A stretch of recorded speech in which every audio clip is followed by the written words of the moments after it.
जी महाराज की, सेवक जी महाराज की, श्री हित जन्म भूमि की, श्री दशोत्थान महोत्सव की जय जय श्री राधे हरि वंश।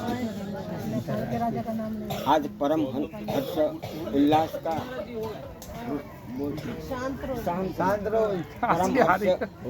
उल्लास का दिवस है कि ये मासानाम मासोत्तम परम उत्तम मास माधव मास वैशाख महीना में महाप्रभु रस का अवतार हुआ। ये वैशाख महीना में इस ब्रज भूमि में, इस बादक ग्राम में, इस ब्रह्म मुहूर्त में और ये इस बसंत ऋतु में, इस व्यास भवन में वंशी का अवतार हुआ। इस मधु मास में, इस मधुबन में, यहाँ से लेकर के पूरा मधुबन, इतने नहीं पूरा मधुबन ही है, पूरा मधु मास में, मधु ऋतु में, वो माधव मास में वो वंशी का अवतार, उस मुरलिका का अवतार, इस रस में, इस प्रेम, इस हित का अवतार हो गया। उस स्थान में हम लोग हितोत्सव करते भये वृंदावन धाम नित्य रास मंडल मानसरोवर बरसाना गहुवरवन राधाकुंड जहाँ जहाँ हरिवंश के सर्वत्र हित का उत्सव तो त्रिलोक 14 में हो ही रहा है। इस हित का महा महोत्सव, इस रस का उत्सव, इस प्रेम का उत्सव, इस आनंद का उत्सव करते भये, क्योंकि हित तो समस्त संपूर्ण ब्रह्मांडों का एकमात्र मालिक उस प्रेम तत्व है। इस सब समझ भी नहीं सकते, इसलिए सेवक जी ने कहा समझो श्री हरिवंश और सुबानी। हरिवंश क्या है उसको समझो, हरिवंश वाणी क्या है उसको समझो। हित का महिमा, हित का स्वरूप नाभाजी के भक्तमाल में आया है कि सब संप्रदाय के सभी भक्तों का चरित्र वर्णन के लिए, जब वृंदावन धाम के रसिकों का वर्णन करने के लिए हित हरिवंश महाप्रभु का स्मरण किए तो आए नहीं ध्यान में।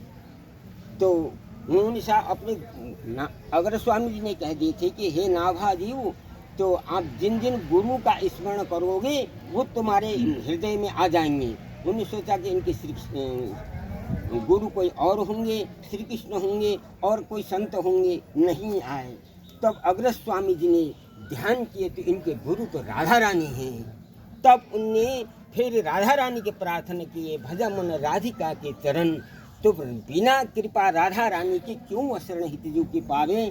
जब राधा रानी कृपा करती ही तब हित हरिवंशी का स्वरूप समझ में आता है। तब उनको लिखने पड़ा भक्तमाल में, श्री राधा चरण प्रधान हृदय सुदृढ़ उपासी। राधा चरण प्रधान हृदय सुदृढ़ उपासी, सुदृढ़ अत्यंत दृढ़। कैसे सुदृढ़? जो रसना कटो जो अनरटो निरखे अनफुटो नयन, श्रवण फुटो जो अनसुनो बिनु राधा जस वहन। जागृत स्वप्न सुसुप्ति सुस्मृत में राधा पदाब्दत छटा उच्छिष्टा मृतभुक तबे वितरितम शरणोस्तबे स्मरण। पूरी रस सुधानिधि इस रस से भरा हुआ है, क्योंकि इस रस को रसोवैसा उपनिषदों वेदों में आया है, पर रस की उपासना तो हित हरिवंश जी ने प्रकट करी। गुप्त रीति आचरण प्रगट शब्द दिए।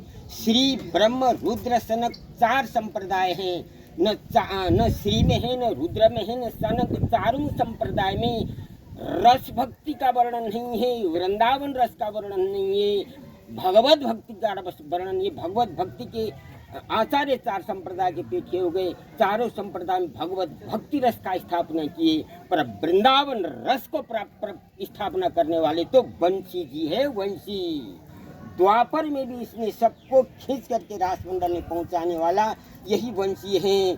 वह वंशी भागवत जी में आया है, यामा भजन दुर्जर गेह श्रृंखला।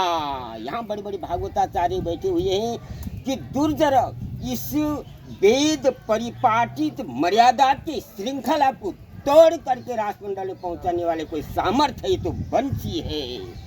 जिस वंशी के माध्यम से ठाकुर जी गैया चराते हैं, जिस वंशी के माध्यम से ठाकुर जी रास विलास करते हैं, जिस वंशी के माध्यम से ठाकुर जी 7 कोष का गिरराज धारण करते हैं, जिस वंशी के माध्यम से त्रिलोक विजय काम को परास्त करते हैं, जिस वंशी के आधार से व्यास नंदन जगत आधार संपूर्ण ब्रह्म वंशी महाप्रभु कहते रस मूल मुरली का रस का मूल है। वंशी रस है, वंशी प्रेम है, वंशी हित है, वंशी आनंद है। उस वंशी वही बंशी रस ही ब्रह्मा के रूप में सृष्टि की रचना कर रहे हैं, विष्णु के रूप में पालन कर रहे हैं, शंकर रूप में संहार कर रहे हैं, महाकाली महालक्ष्मी के लिए संरक्षण कर रहे हैं। सारा संसार त्रिलोक भवन 14 होने बंशी के मुट्ठी में है, वो हरिवंश के मुट्ठी में है, वो हित के मुट्ठी में है। वो हित को सब समझ नहीं सकते हैं, जैसे नाभाजी महाराज जैसे त्रिकालदर्शी महापुरुषों के हृदय में भी नहीं आप आए, उन्होंने गुरुदेव ने कृपा करी, तब हरिवंश जी उनके हृदय में आ गए। और इल्लू टिल्लू सबके हृदय में नहीं आते हितजू, सबकी बस की बात नहीं हितजू की। उस प्रेम को, उस रस को, उस हित को समझने के लिए अभी हम आँख का ऑपरेशन हो रहा था आगरा में,